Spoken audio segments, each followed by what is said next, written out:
Good morning, I'm Steve Forbes and this is 90 at 9, brought to you by interest.co.nz. This is where you get everything you need to know in 90 seconds at 9 o'clock, with news overnight of some better second-tier data, even if equity markets are lower worldwide. In the US, the latest regional Fed factory survey from Philadelphia is much improved. Many will be hoping this is not an outlier because they need some better economic news.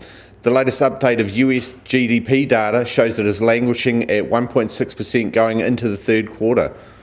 In Canada, their July unofficial employment report has also come in with a strong rebound.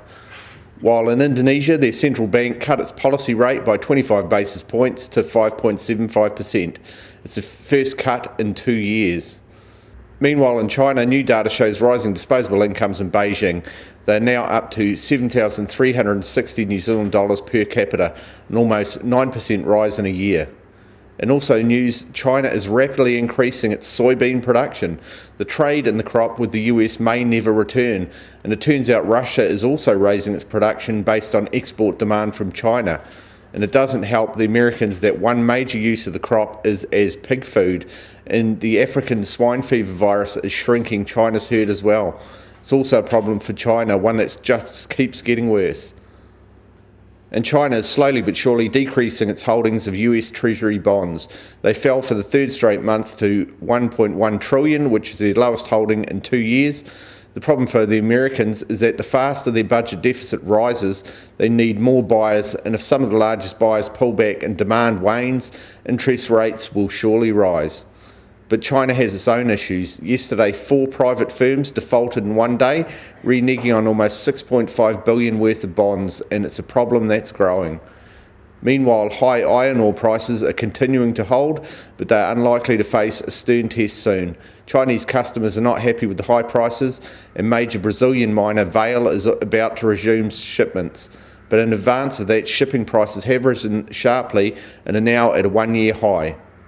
While across the Tasman, new Australian job data for the month of June shows little change, with the jobless rate still at 5.2% and a participation rate that won't budge. But still, markets moved by downgrading their chance of another RBA rate cut.